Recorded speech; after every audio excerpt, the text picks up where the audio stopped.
Définition. La carrière représente l'ensemble des étapes qui jalonnent la vie professionnelle d'un individu.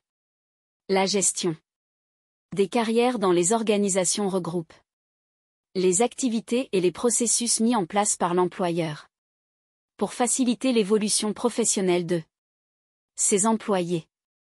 Offrir une évolution à un employé, c'est miser sur sa capacité à assumer avec succès une tâche qu'il n'a pas encore effectuée ou, en d'autres termes, miser sur son potentiel. Le potentiel représente l'aptitude à acquérir des capacités dans l'avenir, et à cause de cela, il n'est pas possible de déterminer ce potentiel à partir de ce qu'une personne fait à un moment donné comme c'est le cas pour la performance. C'est plutôt à partir des preuves de ce qu'une personne sera en mesure d'apprendre de l'expérience au cours de sa carrière que l'on peut repérer le potentiel d'évolution d'un employé. L'un des enjeux de la gestion des carrières est de savoir qui a du potentiel dans l'organisation.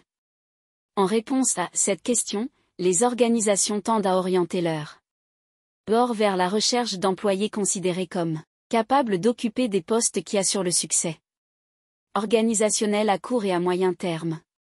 On décrit ces employés comme les talents, la relève ou encore les hauts potentiels de l'organisation. Les termes talent et haut potentiel sont parfois utilisés comme synonymes.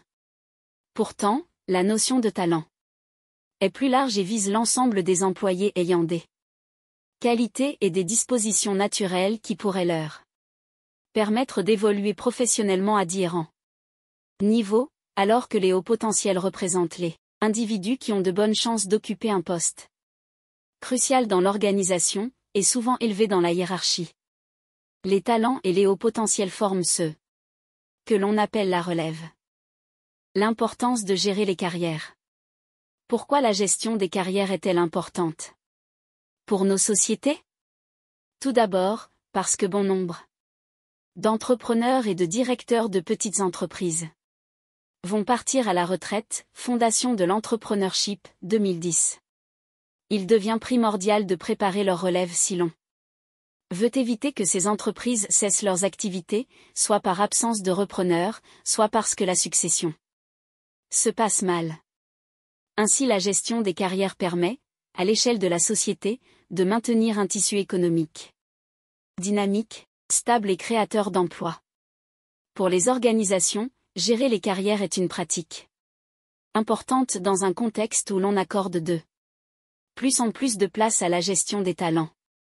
Pour augmenter sa compétitivité, une organisation devrait cibler des collaborateurs dotés de qualités naturelles utiles au fonctionnement de l'entreprise et les préparer à prendre la relève dans les postes clés de l'organisation.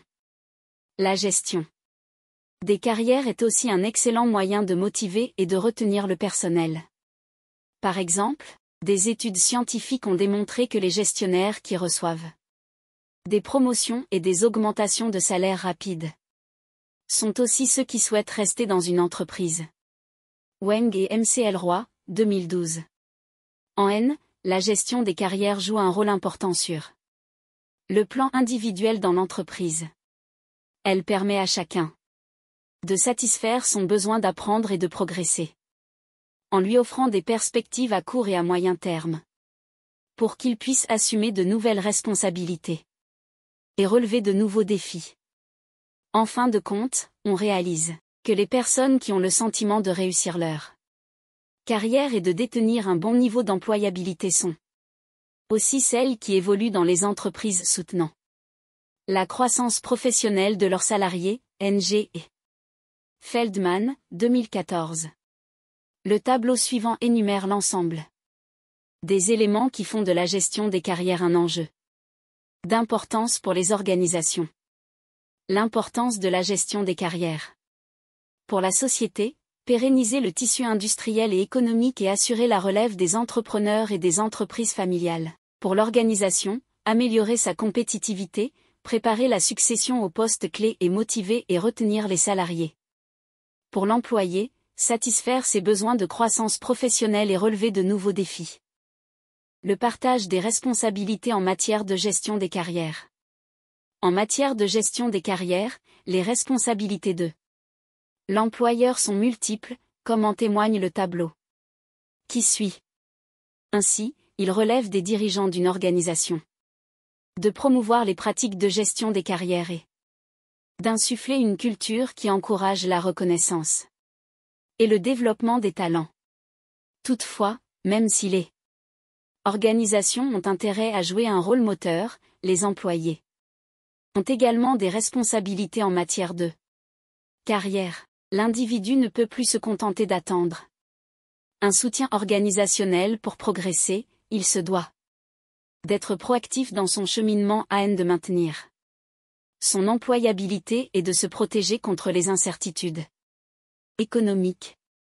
Les organisations peuvent faciliter la réflexion de leurs employés en les aidant à mieux connaître leurs forces et leurs faiblesses, par l'intermédiaire des centres d'évaluation, par exemple, et à construire leur réseau de relations, au moyen du mentorat, par exemple. Les médias sociaux contribuent à répandre l'usage des tactiques individuelles de gestion des carrières, ils peuvent aider à chercher un emploi, à faire connaître son expertise, à entretenir son réseau professionnel ou encore à s'engager activement dans sa profession. Les outils et les méthodes de gestion des carrières. La gestion des carrières s'organise autour de la rencontre entre les besoins organisationnels et les talents des individus. Les activités de gestion des carrières visent à planifier et à organiser les mouvements de main-d'œuvre pour arrimer ces mouvements aux besoins de l'organisation. Pour y parvenir, il faut se doter d'outils et de méthodes qui facilitent la reconnaissance d'employés ayant le potentiel d'occuper de nouveaux postes à court et à moyen terme. Fort heureusement, les systèmes informatisés simplifient l'utilisation de ces outils. Ainsi, les applications Web 2.0 permettent la mise sur pied de bases de données concernant les organigrammes de remplacement, les hauts potentiels, et plus largement l'ensemble des outils et méthodes de gestion des carrières présentés dans cette section. Ces applications permettent aussi de rendre plus visible la gestion des carrières au moyen de sites d'affichage des postes. La planification des carrières. La planification des carrières vise la constitution d'un réservoir de successeurs désignés pour des niveaux ou des types de postes vacants ou pouvant devenir vacants dans l'organisation. Elle s'appuie notamment sur la détection du potentiel des employés, c'est-à-dire sur l'anticipation de leur aptitude à accomplir avec succès des fonctions d'une autre nature ou d'un niveau plus élevé. Le processus de planification des carrières comprend 3 étapes: l'étude et la détermination des besoins organisationnels, la constitution d'un réservoir de talents et la préparation de la relève. Le processus de planification des carrières. Premièrement, identification des besoins organisationnels, nombre de postes à pourvoir, compétences requises pour les postes. Deuxième, constituer un réservoir de talents, nombre de personnes aptes pour un poste donné, compétences à acquérir.